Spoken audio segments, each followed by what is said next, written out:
Son las 7, las 6 y nos escuchan desde Canarias. Capital Radio, servicios informativos.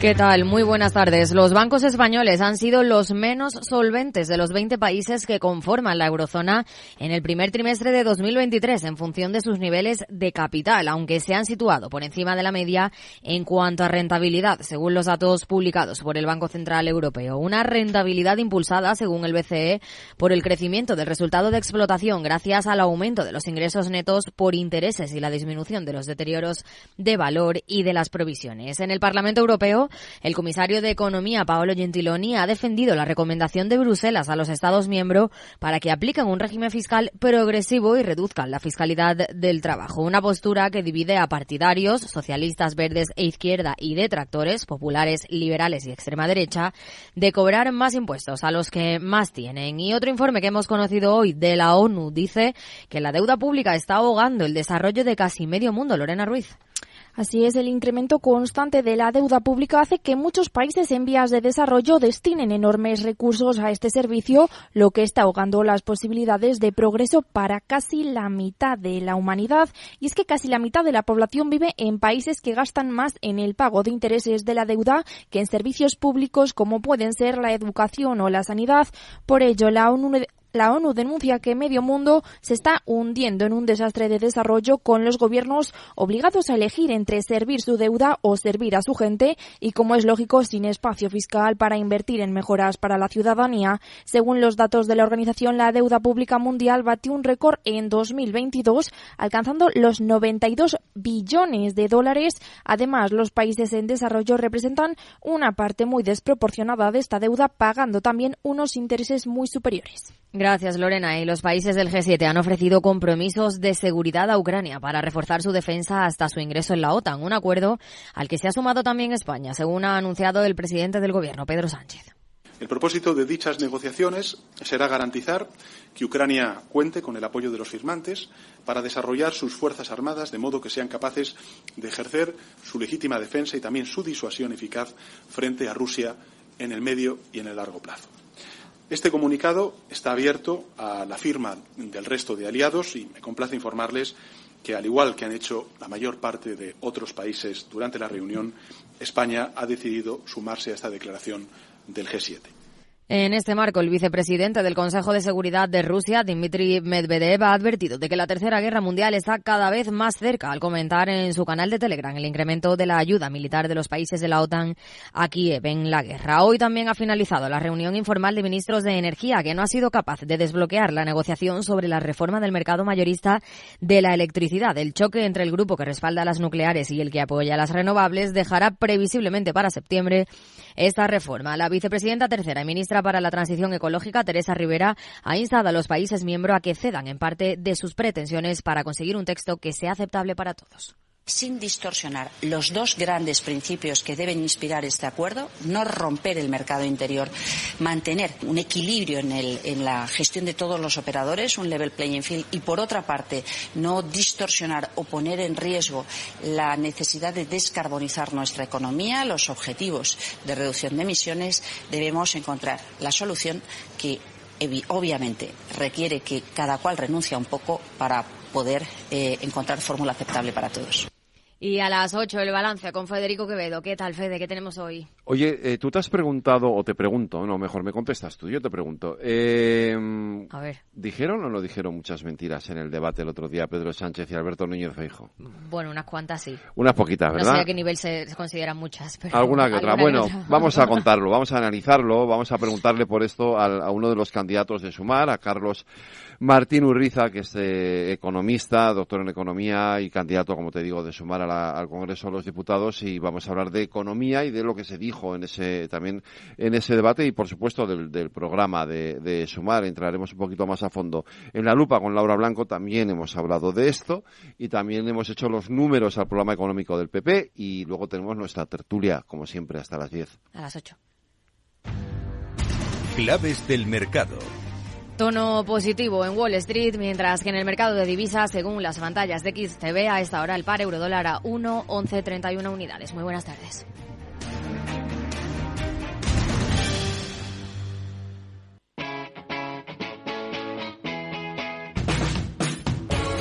Capital Radio. Despierta la economía.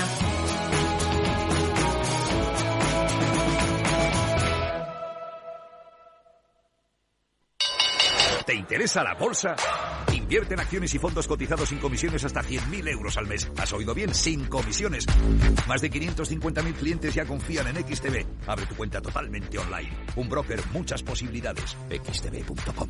A partir de 100.000 euros al mes, comisión del 0,2%, mínimo 10 euros. Invertir implica riesgos. Si quieres conocer mejor las empresas con las que trabajas, empieza por Informa. Compruébalo con 3 informes gratis, el nuestro para que nos conozcas más y los 2 que tú elijas para tu negocio. Solicítalos ya en Informa.es. Informa, líder en información empresarial.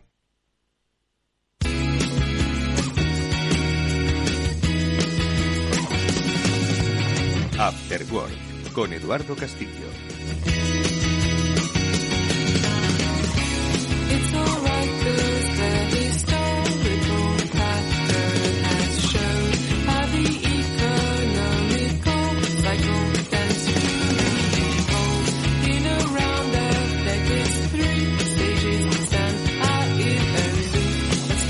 ¿Qué tal, amigos? Buenas tardes, bienvenidos. Estamos en el After Work de Capital Radio. Estamos con la buena onda que Víctor Nieva nos trae cada día a este programa y en el que hoy vamos a hablar precisamente sobre esa onda de las buenas ondas que nos debería traer la inteligencia artificial. Estamos a mitad de año del año de la inteligencia artificial y nosotros hemos querido llamar a uno de los pioneros en hablar, en estudiar, en analizar, en utilizar la inteligencia artificial, a José Luis Flórez, para que, pues llegados a este punto, veamos si el apocalipsis todavía está por llegar o si el apocalipsis era demasiado temprano para llamarlo. Enseguida le vamos a saludar para actualizar el momentum que vive la inteligencia artificial, la bien utilizada y la mal utilizada, por supuesto. Enseguida también hablaremos de emprendimiento. Siempre nos acercamos a las iniciativas que quieren reivindicar e impulsar el papel emprendedor e innovador y nosotros nos vamos con la iniciativa Startup Olé, que a final del verano, a principios de septiembre, estará por Salamanca, pues como siempre, albergando ideas, albergando emprendedores, albergando conocimiento e innovación. Con Emilio Corchado, su CEO y fundador, hablaremos del evento que tendrá, como decimos, lugar a principios de septiembre en Salamanca. Y luego, ese tiempo de transformador, estarán los especialistas de Salesforce y de MuleSoft junto con Bergé Logística. Hoy hablaremos de logística, fundamental organizar el transporte de cosas de un sitio a otro, que es al final lo que mueve la economía. Bueno, pues con José Antonio Pérez, el CEO de Bergé Logística, hablaremos sobre los grandes desafíos que tiene este sector y la implementación de la digitalización para su aprovechamiento. Como digo, esto es After Work. Vamos a empezar.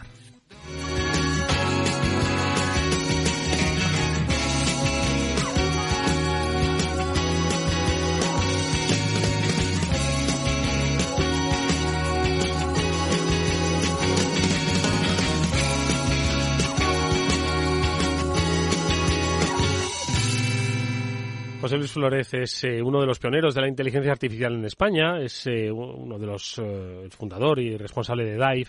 Con él hemos hablado en muchas ocasiones para tratar de poner un poco de sosiego a la inteligencia artificial. Yo creo que se ha puesto el sosiego por sí mismo, es decir, ya no acapara los grandes titulares, los tiempos de ChatGPT y el robo de empleos que iba a generar, pues parece que ya se ha disminuido un poco, no lo sé si porque nos hemos agotado o porque en este tiempo vivimos modas y las modas pasan.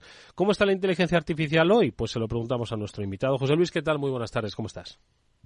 Hola, buenas tardes, Eduardo. Muy bien. Oye, pues no sé, yo es que decía si hacíamos una recapitulación, ¿no? Que empezó muy fuerte el año pensando que la inteligencia artificial, que aún así, por supuesto, sigue dominando un poco los titulares, cada vez más las estrategias de las compañías, pero no sé si es momento de hacer una reflexión sobre lo vivido, sobre lo comentado y sobre luego, pues cómo va a terminar el año de la inteligencia artificial, este año 2023. ¿Cómo lo ves tú ahora? Bueno, es el año de la sorpresa, ¿no? De ChatGPT, ¿no? Y todas estas tecnologías, ¿no? Que permiten hacer cosas sorprendentes que no pensábamos que estuviéramos tan cerca de poder ver, ¿no? En una inteligencia artificial.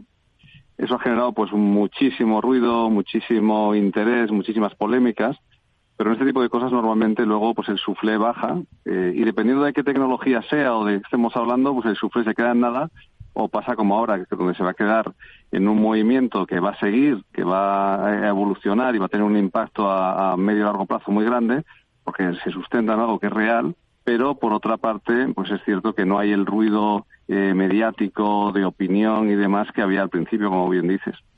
De todas formas, yo tengo la percepción con las empresas, con los especialistas con los que hablo, de que la inteligencia artificial, pues tras esos primeros movimientos de agitación, creo que ha sido, pues yo creo que bien acogida por parte de las empresas, sin tanta emoción, sin tanta euforia como lo fue el metaverso, ¿no? Yo estoy haciendo un poco los paralelismos con el año 2022 y creo que con cierto sosiego, pues le han dado la bienvenida a la inteligencia artificial, la han puesto al servicio de algunas aplicaciones, y que esto es solo el principio de muchos y buenos desarrollos que va a tener. Tengo esa percepción más en positivo que en negativo de momento. Cuando hablas con empresas, lo que te dicen altos directivos, ¿no? Y hablo aquí de grandes corporaciones, ¿no? Que son las que tienen pues mayor madurez tecnológica, ¿no? Y mayores necesidades, es que ellos siguen sintiendo pues ese tsunami, ¿no? En el sentido de que son muchas las compañías tecnológicas que llaman a su puerta, que les incentivan, ¿no? A hacer cambios pues muy estructurales y muy profundos a nivel tecnológico, ¿no? Y todavía esa presión existe. Lo que pasa es que creo que también se está poniendo bastante racionalidad también en los límites. Por un lado, que tiene una tecnología que es muy novedosa y por tanto pues hay funcionalidades que pueden parecer muy obvias pero que no lo son, no es fácil, entre otras cosas no es fácil de controlar esta tecnología, ¿no? Puedes tener un sistema que sea extraordinariamente potente a la hora de tener una conversación con un cliente, pero no es tan fácil controlarlo y hacer que esa conversación sea siempre coherente o homogénea, que guarde pues unos mínimos de calidad, ¿no? Entonces las empresas están viendo estos retos, ¿no? Que son inherentes a la nueva tecnología y que irán evitándose y irán mejorándose, pero eso está llevando pues a una adopción pues más pausada, ¿no? Pero sí que es verdad que hay mucha presión también desde el punto de vista comercial, aunque la adopción pues está siendo más pausada como no puede ser de otra forma, ¿no? Estamos viendo o estás viendo tú un dinamismo de la generación de riqueza derivada de la inteligencia artificial, o todavía estamos un poco viendo cuál sería el modo de ganar más dinero, porque al final si esto está aquí, esto es para en definitiva pues ganar más dinero, por lo menos que las empresas sean mucho más eficaces y sean más rentables. ¿Se está viendo o, como dices, todavía va lento en ese sentido? La expectativa va muy por encima de la capacidad real y de la adopción, ¿no? Entonces, ¿esto qué significa? Significa que tener un sistema que realmente funcione, que lo puedas aplicar de forma general a todos los procesos de una compañía y que además lo puedas hacer con seguridad en términos de privacidad, en términos de coherencia en la comunicación, no es tan fácil, ¿no? Y entonces, pues esto lo que está llevando pues es una aplicación que todavía está en unas fases iniciales. O sea, las empresas no se están volviendo locas y están utilizando pues tecnologías parecidas al ChatGPT para cambiar, por ejemplo, los sistemas de contact center, ¿no? Que hacen que cuando llamamos a una empresa o la empresa nos llama a nosotros, pues la comunicación pues pueda producirse de forma rápida, eficaz, ¿no? Y solvente, ¿no? Eso va a pasar, sin duda va a pasar, pero va a llevar un tiempo. Entonces, todavía no estamos viendo esa aportación de valor. Quizá el área donde yo diría que sí que se está produciendo es en la propia programación, o sea, los programadores, los informáticos, ¿no? Que tienen que crear código y que tienen que aplicarlo en el día a día de sus empresas, están viendo cómo sistemas automáticos que hacen de copiloto, ¿no? Dentro de su proceso de producción de código son ya indispensables, ¿no? Esa sí que es una línea donde se está ganando una eficiencia clarísima. Ahora, en otros ámbitos más vinculados a la propia experiencia de los clientes, etcétera, temas de creatividad, publicidad, comercialización de productos y demás, lo vamos a ver seguro, pero va a tardar algunos meses más. Oye, José Luis, dices que aquí, bueno, pues hay grandes desafíos de carácter profesional, es decir, el talento, ¿no? Capaz de manejar las inteligencias artificiales, y yo no sé si también una base tecnológica que nos permita aprovecharla. ¿Por dónde crees que deberían empezar las empresas? ¿Hay tecnologías que nos permitan, pues un poco, yo creo que acelerar esos procesos de aprovechamiento de la inteligencia artificial? ¿Dónde están los grandes déficits? Los grandes déficits no los veo tanto en la parte de talento, porque de hecho, de alguna manera, hay una tendencia en la inteligencia artificial y es la democratización del acceso, ¿no? O sea, realmente hace unos años, para poder hacer un sistema de inteligencia artificial, necesitabas matemáticos, físicos, ingenieros con un nivel de conocimiento de los algoritmos y el detalle muy preciso, ¿no?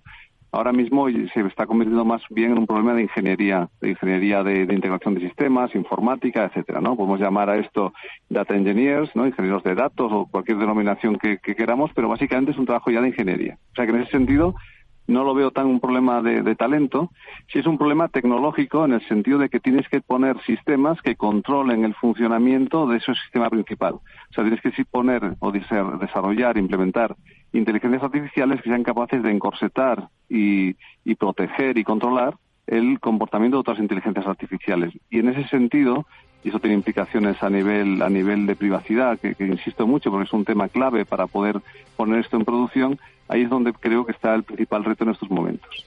Oye, José Luis, desde que, antes de lanzar Dive y otras compañías, pues tienes una amplísima experiencia, ¿no?, en el terreno de la inteligencia artificial, que entiendo que te permite, pues no solo darnos un poco esta didáctica que estás compartiendo con nosotros, sino también supongo que hacer pues valoraciones pues basadas en la academia y en la experiencia. Y es de todo lo vivido, dicho, visto en estos primeros 6 meses del año, como decía al principio, en el año de la inteligencia artificial, ¿qué es lo que realmente crees que ha sido paradigmático o de momento no hemos visto nada que vaya a cambiar radicalmente nuestras vidas? ¿A ti como experto hay algo que te haya conmovido?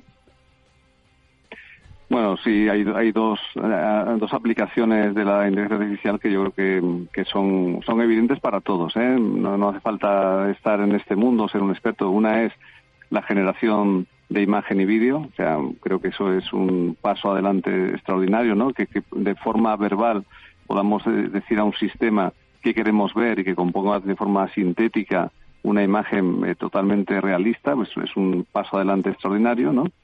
Y la segunda evolución es el propio tratamiento del lenguaje como generador de ideas, de conceptos, o como un sistema pensado para hablar, ¿no? Con esa famosa optimización de lo que sería la siguiente palabra más probable dentro de un texto, que algo tan simple como determinar cuál es la próxima siguiente palabra más probable implique esa capacidad de resolución de problemas y ese carácter universal prácticamente, ¿no?, de poder abordar problemas de cualquier índole, pues es una sorpresa muy muy grande y una conmoción para todo el mundo de la inteligencia artificial. Bueno, pues oye, con esos dos apuntes nos ayuda a reflexionar desde la mirada experta y no desde la mirada ruidosa que muchas veces tenemos a nuestro alrededor sobre el mundo de la inteligencia artificial. Nosotros queremos y querremos volver a hablar con José Luis Flórez, fundador de Dive, de inteligencia artificial, en esto que va avanzando. Habrá muchas más experiencias y seguro que habrá mucho emprendimiento. Ahora lo vamos a ver en el terreno de la inteligencia artificial. Nosotros lo comentaremos con expertos como nuestro invitado. Gracias por habernos dedicado, como siempre, estos minutos. José Luis, hasta muy pronto. A vosotros. Adiós. Gracias. Un abrazo.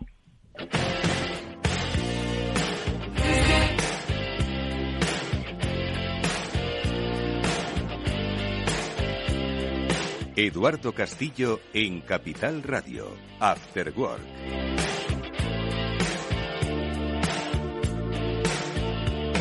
Oye, emprenden sobre inteligencia artificial, las nuevas empresas que se crean, las nuevas ideas. Seguro que algunas sí, pero bueno, seguro que hay muchos otros temas. Y seguro que hay muchas iniciativas interesantísimas que se van a dar cita el próximo septiembre, a principios de septiembre, en Salamanca, porque allí tiene lugar la 10ª edición de Startup Olé 2023, una iniciativa puesta en marcha hace ya 10 años por Emilio Corchado y que nuevamente pues quiere pues juntar a emprendedores, a seguro que inversores, ideas, innovadores, pues para tomarle el pulso a los nuevos negocios, que es al final los que hacen economía, los que crean empleo. Emilio Corchado está con nosotros en este programa. Emilio, ¿qué tal? Buenas tardes, ¿cómo estás? Eduardo, un placer estar aquí con vosotros. 10 años ya. Remando emprendedores. Oye, Startup Olé muchos lo conocemos, ¿no? Pero quizás hay gente que ya el espíritu emprendedor de hace ya, pues, que ya es que ha pasado tiempo desde la ley aquella de emprendimiento y tal, pues no lo tiene ahora mismo ubicado, y nosotros queremos ubicar porque siempre hay gente con ideas dispuestas a ponerlas en marcha. Vamos a ubicar Startup Olé porque ya tiene su antigüedad, y sobre todo anticipar qué es lo que vais a hacer en septiembre en Salamanca.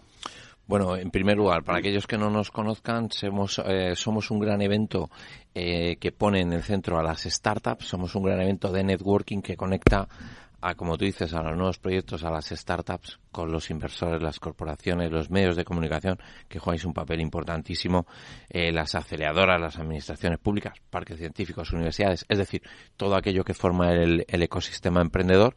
¿Y para qué? Pues para generar un espacio importante donde haya muchos momentos donde crear espacios de confianza, donde esos emprendedores muestran sus proyectos, donde los inversores, las corporaciones se acercan, tienen, como te digo, momentos donde mirarse a los ojos y donde pensar si van a invertir o no en ese proyecto, en ese emprendedor. Eso es lo que es Startup Olé, una gran plataforma para generar sinergias, y eso tiene que servir para inversión, para muchos, para cerrar negocios en el sentido explícito de crear riqueza, y riqueza para nosotros significa crear empleo. Oye, ahora quiero que me hables de cómo ha ido evolucionando ese emprendedor, ¿no? Supongo que los tiempos cambian, la forma de pensar y de montar empresas cambian. Los objetivos seguro que son los mismos, que es, llevar tu idea adelante, ¿no? Pero antes de eso, me gustaría un poco también definir el entorno en el que se hace en Salamanca. Además, hay muchas instituciones públicas y privadas que van a participar, pero se hace bajo el paraguas de CIL Hub, ¿no? De Castilla y León Hub. Bueno, este año, estos dos últimos años, 2022-2023, hemos tenido la suerte de liderar un proyecto muy bonito en nuestra tierra, en Castilla y León, una tierra que es súper potente de ideas de gente trabajadora, de universidades, pero que no somos famosos por el emprendimiento, digamos, ¿no? También, bueno, pues ahí históricamente nos dedicamos también a otras cosas, ¿no? Pero bueno, importantísimo, el proyecto CIL Hub permite, ¿no?, también que tras la trayectoria de estos 10 años de Startup Olé, pues quisiéramos acometer la creación de un gran ecosistema en Castilla y León, en el que, bueno, pues cada mes hemos ido haciendo en estos 2 últimos años eventos en las distintas provincias, en las 9 provincias de Castilla y León. Así que hemos pasado de que los eventos en Castilla y León, pasar de anécdota a la categoría, y que cada mes pues haya grandes inversores, corporaciones, medios de comunicación, etcétera, todos remando y generando un ecosistema cohesionado en nuestra bonita tierra de Castilla y León. Pero, Eduardo, 90.000 kilómetros cuadrados, somos más grandes que Portugal. Solo somos 2,5 de 2,5 millones de ciudadanos. En Portugal son 11 millones. Eso, darle cohesión territorial es muy complicado, y ya lo hemos hecho, y sobre todo hemos puesto una capa, yo creo, que de un cierto glamour a nuestro ecosistema castellano-leonés, porque tú estás aquí en los medios, en Madrid, etcétera, y se habla del ecosistema madrileño poderosísimo, el catalán, el vasco, pero bueno, ahora ya se habla del ecosistema castellano-leonés, y estamos muy orgullosos de que eso también haya sido gracias al proyecto CIL Hub. Y además que va a haber muchos referentes entre los ponentes que han desarrollado su actividad, su idea, su negocio en Castilla y León. Precisamente de eso te quiero hablar, y de esta evolución, ¿no? Hay muchos retos, ¿no? Pues que por la propia idiosincrasia de la región, como también, las propias oportunidades que surgen en estos tiempos de cambio. ¿Cuál es un poco la evolución que has visto estos últimos años, ¿no?, del mundo emprendedor, de las ideas? Entiendo que han cambiado los objetivos, las tecnologías, hasta llegar a este Startup Olé 2023. Bueno, pues si me lo permites, un poco hablando de los grandes actores. Luego hablamos de los emprendedores, si te parece, pero así de las corporaciones, etcétera. Yo entraba en muchos sitios y todos estábamos aprendiendo. Es decir, al principio sí, emprendimiento, innovación, las corporaciones querían hacer cosas globales, porque hace 10 años pues no todo el mundo tenía claro dónde quería poner el foco, ¿no?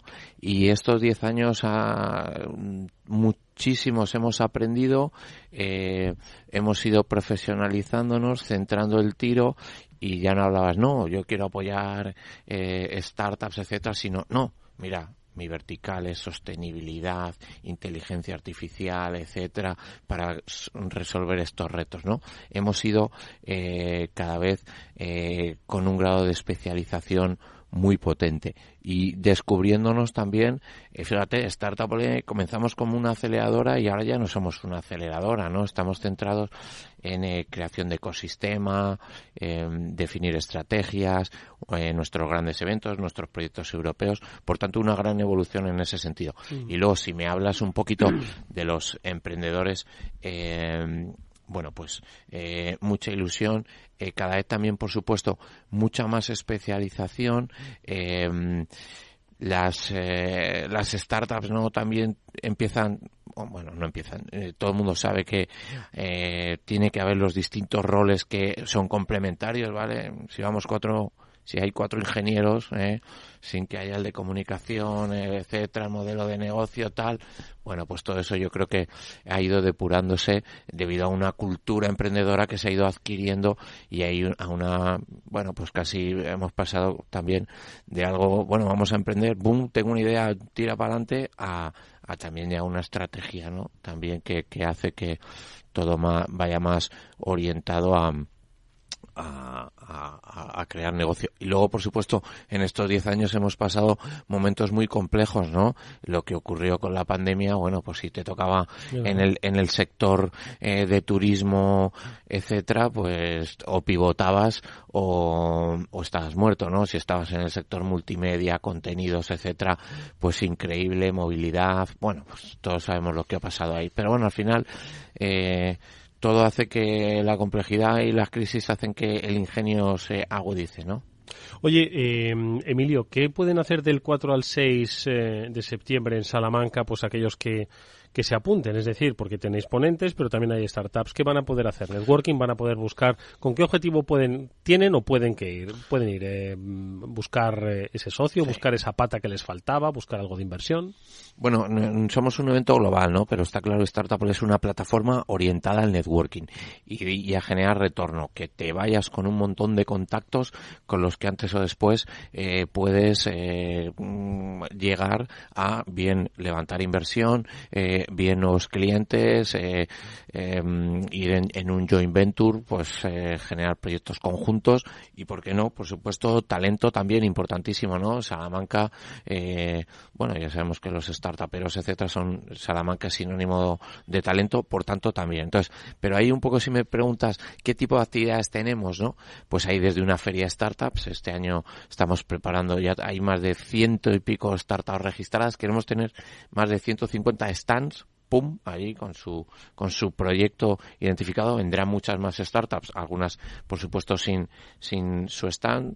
También estará la representación de corporaciones, ya también de gobierno, estará Argentina, Chile, probablemente también otros gobiernos como Brasil, regiones, etcétera. Es decir, todo el mundo vendiendo su producto, y atrayendo y remando hacia bueno, pues hacia sus intereses. Luego, además de esa feria, tendremos muchísimas mesas redondas. En esas mesas redondas pues se pone en valor desde, bueno, un foro de inversión, un foro de universidades, aceleradoras, todos estos contenidos.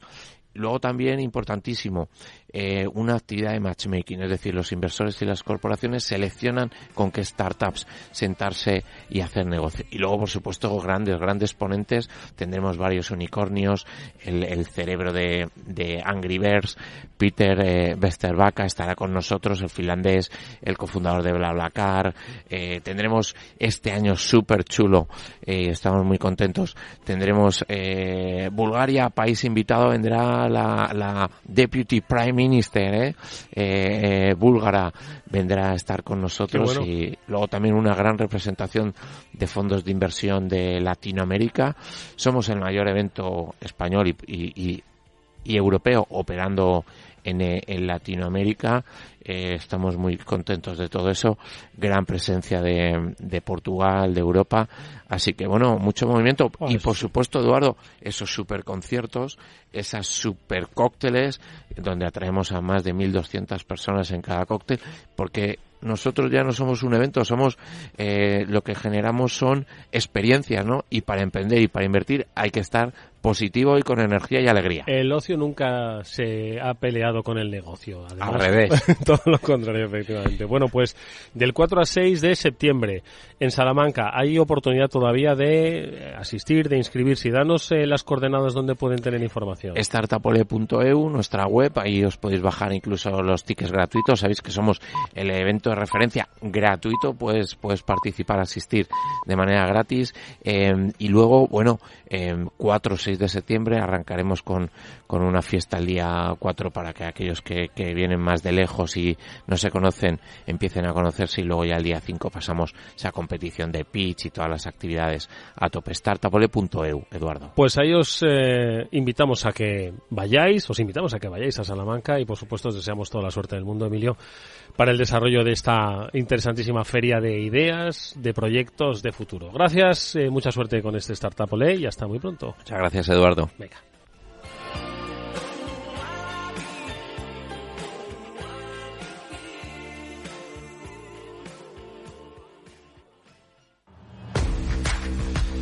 Vamos con un consejo. Si inviertes en bolsa, esto te interesa. XTB, tu broker con más de 15 años en España, tiene la mejor tarifa del mercado para comprar y vender acciones y ETFs. No pagues comisiones hasta 100.000 euros al mes. Si inviertes en bolsa o quieres empezar, más sencillo, imposible.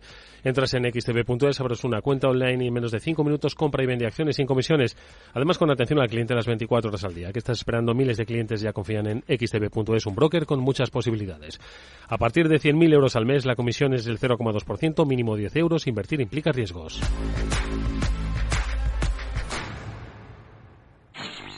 En Capital Radio te mantenemos económicamente informado desde que amanece. Son las 7 de la mañana, hora central europea, las 6 de la mañana en Canarias. Aquí comienza Capital, la bolsa y la vida. Haciendo algún break en el camino. Enseguida, hora trading, la hora más golfa de los mercados. Para continuar informándote después de comer. Son las 4 de la tarde, las 3 en Canarias. Esto es Mercado Abierto, en Capital Radio. Y que cierres el día conociendo todos los detalles. Señoras y señores, buenas noches, bienvenidos. Escuchan la sintonía de Capital Radio. Les invito a que nos acompañen aquí en el balance. Capital Radio. Información económica de calidad.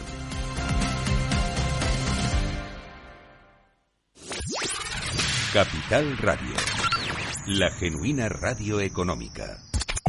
Siente la economía. Este es un mensaje para todos los oyentes de radio, y es solo para decir gracias. Gracias por dedicarnos 3 horas cada día. Gracias por escucharnos en casa, en el coche, en el trabajo, en un móvil o donde sea, en directo o en podcast. Gracias por tu fidelidad, porque gracias a ti, la radio sigue siendo un gran medio, el más creíble, en el que más confías y el que mejor te informa y entretiene. El medio del día a día, de la actualidad al instante y que te acompaña siempre estés donde estés. Radio Value, la Asociación de Radios Comerciales, te da gracias a ti. A continuación, El Transformador, de la mano de Salesforce.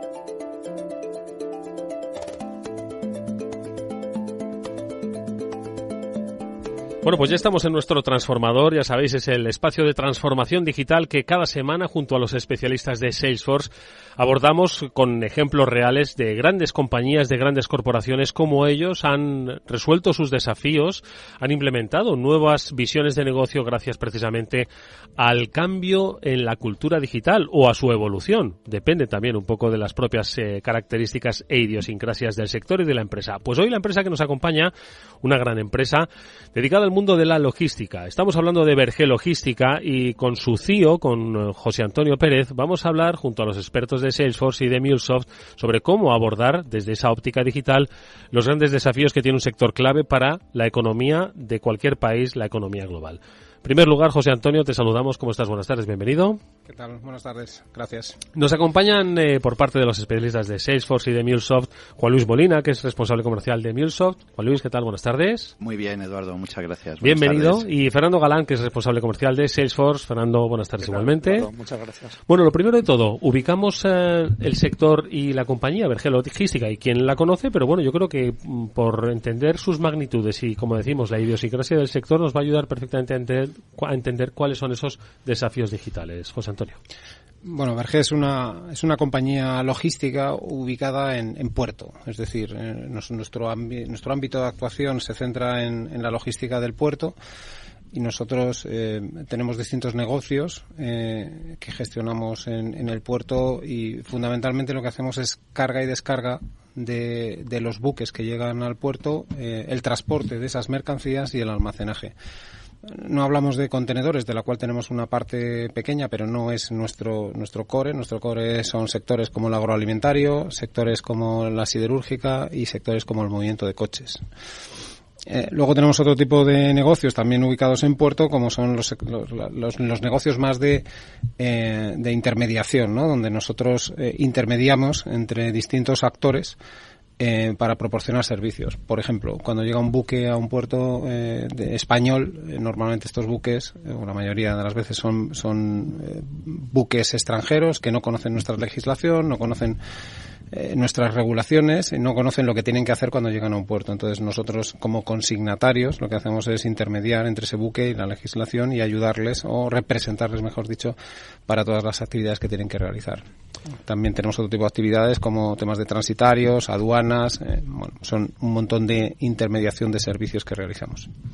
Pues sin lugar a dudas, ya solo con esta descripción, Juan Luis, Fernando, yo creo que ya ahora vamos a profundizar un poco más, la medición milimétrica, ¿no?, de las operaciones, la propia particularidad, como bien nos exponía José Antonio, de las legislaciones, las aduanas, la propia actividad de comercio exterior, tiene una serie de particularidades que deben ser medidas al milímetro, y entiendo que eso es lo que le hace favorable a una fácil adaptación de la tecnología. Juan Luis. Sí, efectivamente, es un negocio, además, que lo hemos comentado en ocasiones con José Antonio, muy tradicional, que, bueno, no sé si has comentado la empresa que tiene 153 años. Madre mía, 153. Y entonces abordar un proyecto que ahora nos contará más José Antonio, de una transformación muy fuerte y de una implantación tecnológica muy fuerte, pues la verdad es que es un reto increíble. Y bueno, yo creo que hay Salesforce y MuleSoft como partner, bueno, pues han aportado su granito de arena. Fernando. Sí, bueno, yo solamente añadir, un poco dándote la razón, Eduardo, Berge es una compañía que trabaja en un sector, vamos a decir, de industria pesada, de gestión portuaria.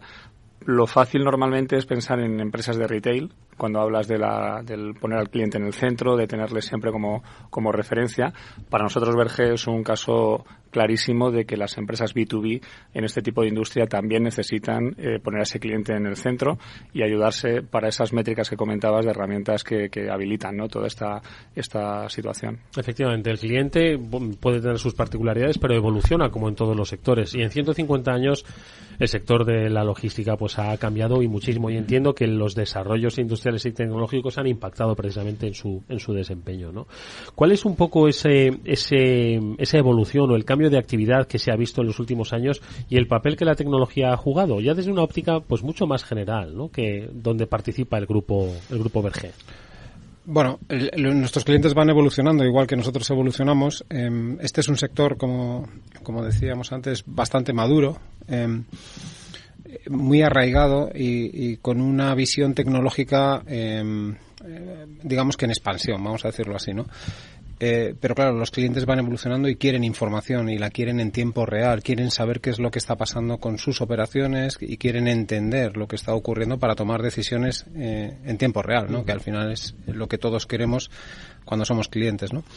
Entonces, en ese sentido, nosotros hemos tenido que darle la vuelta o estrujarnos la cabeza para buscar cómo tecnológicamente podíamos aportar ahí, porque Insisto en un dato, nosotros no movemos contenedores de alguna manera, y sin menospreciar en absoluto mover contenedores o digitalizar el movimiento de contenedores tiene una peculiaridad un poco más sencilla, que es que tú colocas un aparato sobre el contenedor con todo lo que eso conlleva detrás, que no estoy diciendo que sea sencillo, pero la materialización de hacer eso es más sencilla y lo puedes rastrear por todo el mundo y puedes tener visibilidad de ese contenedor. Nosotros movemos toneladas de maíz, toneladas de harina en agroalimentario, ¿no? Por ejemplo.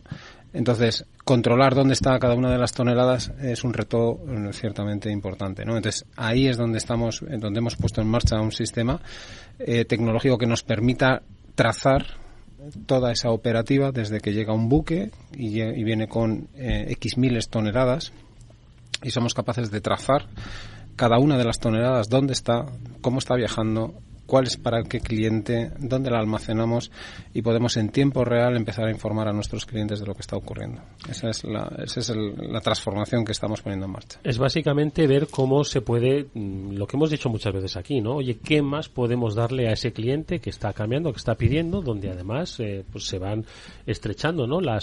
Y más en mercados maduros, y de qué más podemos darle, aparte de un servicio eficaz. Y se trata un poco de, pues eso, ir dando, incluso abriendo pues unas nuevas vías de trabajo, ¿no? Pues mejorando, como decís, las rutas, respondiendo antes a sus necesidades, y al final le hace mucho más eficaz en cuanto a su desempeño, ¿no? Sí, efectivamente. Nosotros lo que hacemos con un sistema como estos es algo que están intentando y que están haciendo la mayoría de las empresas, que es colocar al cliente en el centro, que ya hemos comentado antes. Entonces, dentro de esa visión 360 del cliente en el centro, lo que hacemos es proporcionarle toda la información, pero para darle información operativa tenemos que hacer toda esta reestructuración tecnológica para tener esa información en tiempo real, ¿no?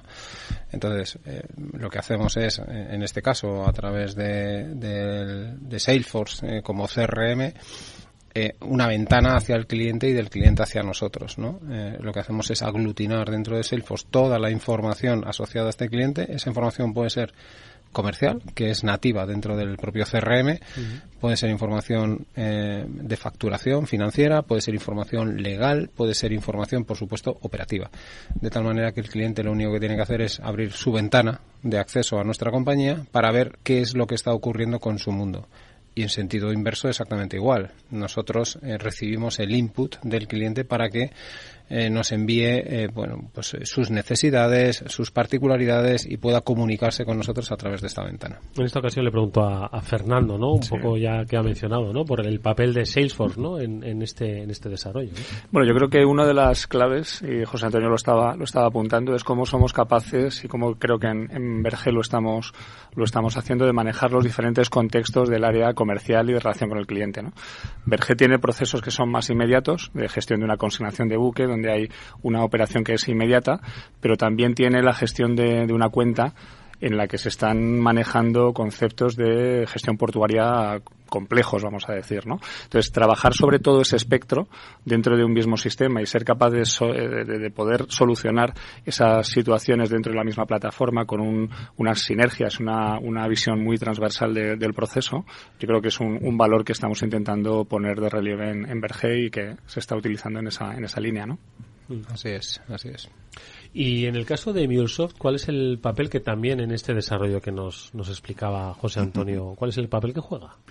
Vale, pues en el caso de MuleSoft yo creo que juega un papel crucial en este proyecto de transformación, que al final MuleSoft es como el sistema nervioso de todo este proyecto, que se encarga de llevar la información, los datos en el momento adecuado al sitio adecuado. Un proyecto como este no es solo una única solución monolítica. Hay muchos sistemas, tanto sistemas operativos como sistemas de facturación, incluso dispositivos, ¿no? Como en los puertos, pues cámaras que leen las matrículas, puertas que se abren automáticamente, y toda esa información tiene que fluir en tiempo real para poder darle al cliente esa información cuando la desea visualizar y saber dónde está esa tonelada en cada momento en el puerto y en su distribución. Y entonces MuleSoft juega ese papel, y además ese papel tiene que ser confiable. El sistema no puede fallar, no podemos detener la operación en el puerto, ¿no? y además durante el tiempo de construcción del proyecto también te tiene que dar seguridad, te tiene que dar esa garantía de que vas a implementar rápido y no te va a dar quebraderos de cabeza, que ya el proyecto es bastante complejo como para que un elemento que es este sistema nervioso central, ¿no? Pues te ande fallando. Yo creo que además una de las cuestiones claves es en un grupo como el vuestro, en el que nos comentabas al principio, José Antonio, pues hacéis pues actividades en puerto, intermediación, transitarios, carga seca, que puede ser el sector agroalimentario, transporte aéreo. Es decir, que hay muchísimos escenarios distintos, ¿no? Que por un lado se tienen que comunicar. Entonces, digo que uno de los grandes retos para las compañías que aplican en este caso tecnología Salesforce es también tener claro cómo quieres aplicar esa tecnología para darle esa funcionalidad. Y entiendo que eso es el paso previo, porque luego la tecnología es una facilitadora, ¿no? Entender, oye, cómo quiero aplicar en cada sector y para cada área la tecnología. Entiendo que eso es un proceso interno que todas deben hacer cuando afrontan un desafío así, ¿no? Bueno, en realidad es la propia definición de una transformación digital, en realidad, ¿no? Es que siempre que tú, o sea, cómo aplicas la tecnología para hacer algo, no puede ser la tecnología por sí misma y en sí sola, ¿no? Eso es una evolución tecnológica. Una transformación digital tiene 3 patas, fundamentalmente. Primero, una transformación de negocio, es decir, tienes que transformar la forma en que realizas las cosas. Esa transformación de negocio siempre o casi siempre conlleva una transformación estructural de la compañía. No puedes hacer las cosas que hacías de otra manera con las mismas estructuras. Hay una evolución sí o sí.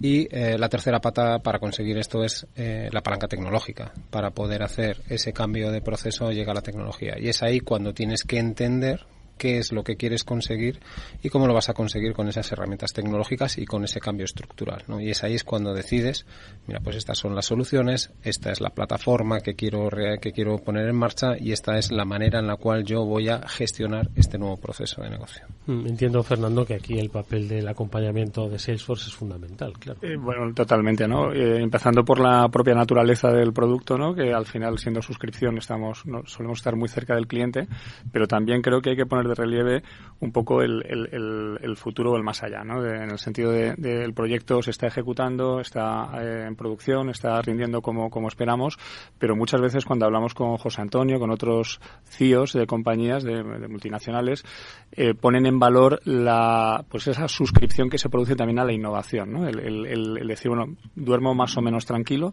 porque normalmente cuando hay un elemento disruptor, un elemento de innovación, soluciones como Salesforce la van embebiendo y la van facilitando para que la operación luego sea una operación prácticamente de adaptación y de ver qué encaje tiene dentro del caso de uso de la compañía, ¿no? Pero no tienes que estar preocupándote en exceso de cuáles son las tendencias, porque sabes que va a haber una solución que se va a implementar ahí, ¿no? Y yo creo que eso es algo que también se pone en valor. José Antonio, entiendo. Uh-huh. Sí, efectivamente, uno de los capitales más importantes de Salesforce, y MuleSoft no es una excepción, es la continua innovación en los productos y la incorporación de las últimas tendencias. Se incorporando, por ejemplo, a nivel de Salesforce, pues cuando pues aparece el canal de WhatsApp, se incorporan las soluciones. ¿Y qué os voy a contar ahora? Quizá nadie ha escuchado hablar de inteligencia artificial generativa, ¿no? Está en boca de todos. Pues por supuesto la estamos incorporando a todo el portfolio y MuleSoft no es una excepción. Con lo cual nuestros clientes tienen una solución de presente, pero también una solución de futuro, donde no se hace muy complicado el ir trabajando siempre con las tendencias y con las tecnologías punteras, porque las incorporamos de una forma sencilla para nuestros clientes. Ya que habla Juan Luis de visión de futuro, ¿cuál es un poco esa visión que os habéis puesto, ¿no? Las luces largas que desde Vergel Logística pues habéis puesto tanto para el sector como para la propia compañía, un sector que, como hemos visto en los últimos años, muy sensible, ¿no? A determinadas circunstancias que pueden ser totalmente inesperadas, y que eso yo creo que también lo obliga a tener, como decías tú, en ese proceso de cambio de negocio, cambio de estructura, palanca tecnológica, pues yo creo que un cambio también de cultura frente a los desafíos, ¿no? Entonces, esas luces largas desde Vergel, ¿cómo veis el sector y dónde queréis que la compañía esté en ese futuro?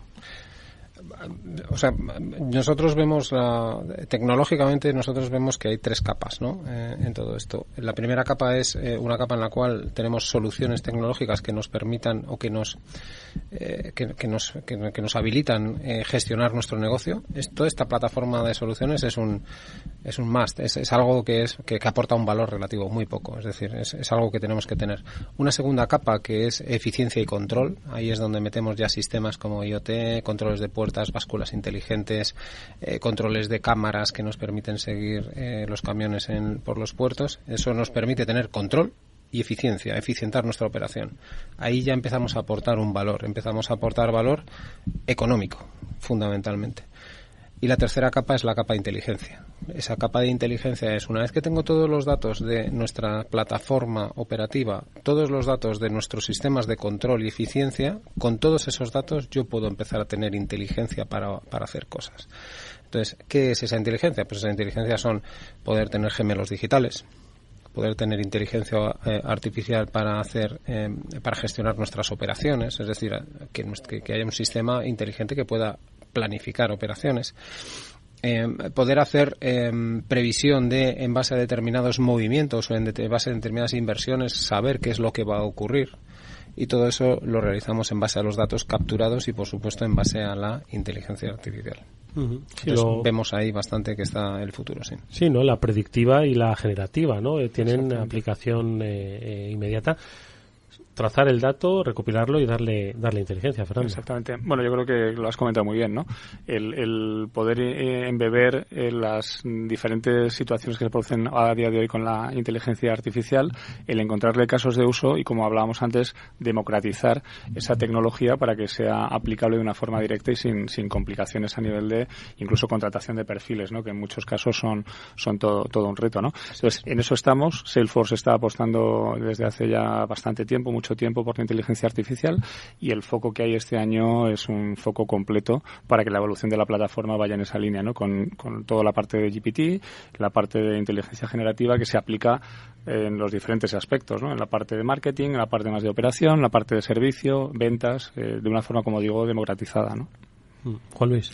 Sí, a mí, aparte de hablar de inteligencia artificial generativa, también me gustaría, desde lo que es MuleSoft, como ese sistema nervioso, ¿no? Que del proyecto que orquesta muchos de los procesos, también los avances que estamos haciendo en el concepto de hiperautomatización. Es decir, yo no solo voy a automatizar mi proceso en las partes, digamos, más tecnológicas o técnicas, sino también incorporar en esa orquestación las tareas más manuales, tareas manuales repetitivas, y obtener esa hiperautomatización, ¿no? Desde el principio al final del proceso, sin importar que una tarea se pueda resolver de forma, digamos, más automática, o que sea una tarea manual que vengo a robotizar. Y creo que eso también es importante para compañías como Berger, que estemos andando ese camino y que lo pongamos fácil. Sí, el concepto de automatización yo creo que también tiene que estar, ¿no?, presente para para eficienciar, ¿no?, esos procesos. Absolutamente. La automatización es absolutamente necesaria y es una parte fundamental de la segunda capa que decíamos, ¿no?, de control y eficiencia. Tenemos que ser capaces de automatizar nuestros procesos, en nuestro caso en los puertos. Nosotros perseguimos una idea, y es que todo nuestro flujo operativo circule por los puertos de forma desasistida, ¿vale? Eso nos permite tener muchísimo control y muchísimo online y muchísima eficiencia, evidentemente, ¿no? Entonces, para eso pues necesitamos tener básculas inteligentes automatizadas, sistemas de controles de cámaras en puertas, en tolvas, en fin, necesitamos unos sistemas automáticos bastante potentes.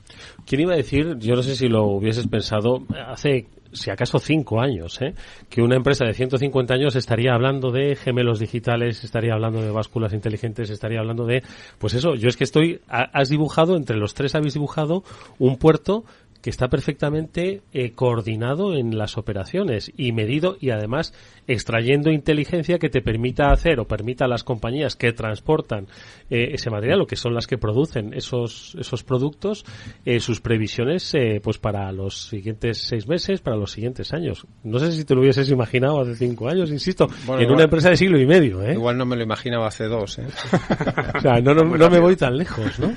No, y la ambición es mayor, ¿no? Aquí estamos hablando de nuestras operaciones, de coordinar y de automatizar nuestras operaciones, pero los stakeholders de un puerto son más, ¿no? Y la idea de la industria y del concepto puertos 4.0 es la interconexión de todos los stakeholders que circulan alrededor de un puerto. Es decir, nosotros, de la misma manera que nosotros interconectamos toda nuestra operación, podríamos estar perfectamente interconectados a la autoridad portuaria y intercambiar información que seguramente sería muy beneficiosa para todos, ¿no?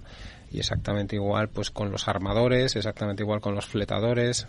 Bueno, hay un camino muy claro en ese sentido para automatizar todo e interconectarnos todos.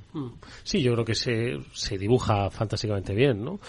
Pero de momento son ahora mismo los clientes, en este caso de Verge Logística, los que estarán viendo el cambio y estarán apreciando, ¿no?, el valor añadido que gracias precisamente al dato se les está ofreciendo.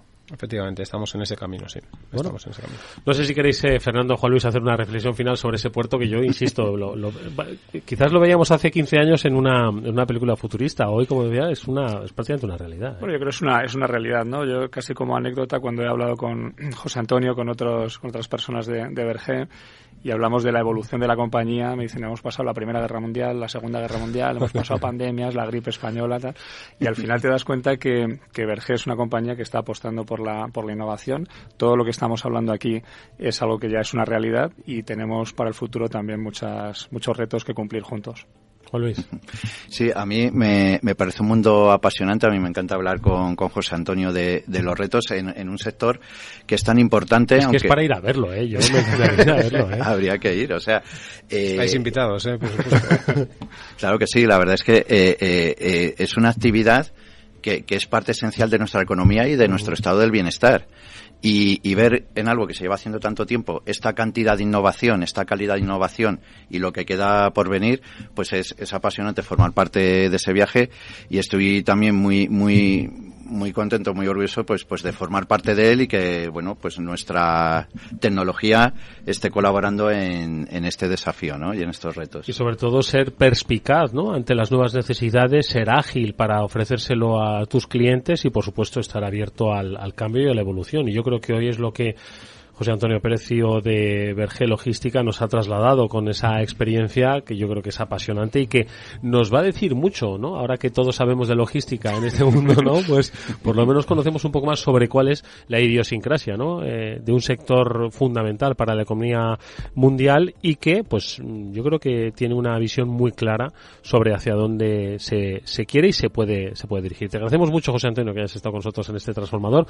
Mucha suerte, que sigas sorprendiéndote mucho en los próximos años, está muy pronto. Eso espero, muchas gracias. Y también a Juan Luis Molina, responsable comercial de MuleSoft, y a Fernando Galán, responsable comercial de Salesforce. Juan Luis. Muchas gracias, Eduardo, y sobre todo gracias a José Antonio por compartir su experiencia. Gracias, Juan Luis, gracias Fernando. Gracias, Eduardo. Y nosotros nos despedimos de este transformador, que volverá, por supuesto, la semana que viene. Lo podéis escuchar nuevamente a través de los podcasts de la propia sección del transformador, en la página web de Capital Radio, y nosotros a su vez nos despedimos esta mañana, que el After Work volverá a las 19 horas aquí también en la sintonía de Capital Radio.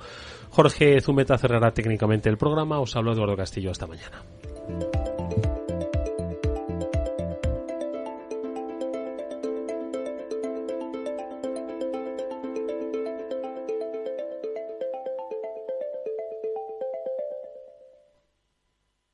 Salesforce les ha ofrecido el transformador.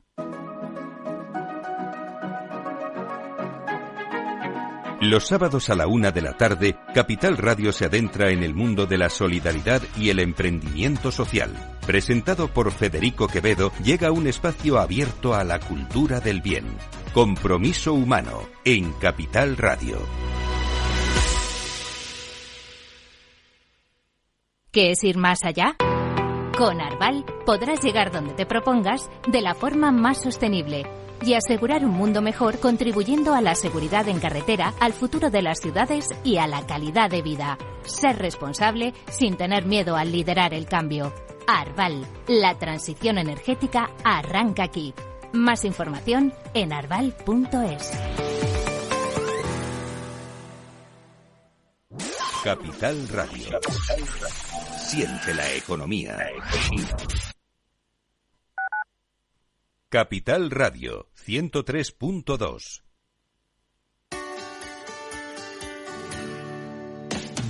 Aquí, en Capital Radio, está el programa más divertido y de mayor influencia en el mundo del capital humano. Todos los viernes a la 1 de la tarde, únete a Humanos en la Oficina, presentado y dirigido por el speaker internacional Miguel Ángel Pérez Laguna.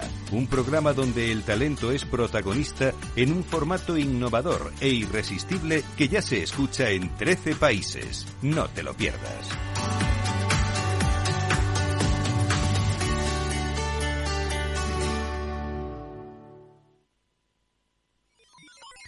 Los robots escuchamos Capital Radio. Es la radio más innovadora. Oímos a Saragot, con Luis Vicente Muñoz. Ahí le has dado. Esto es Capital Radio. Di que nos escuchas.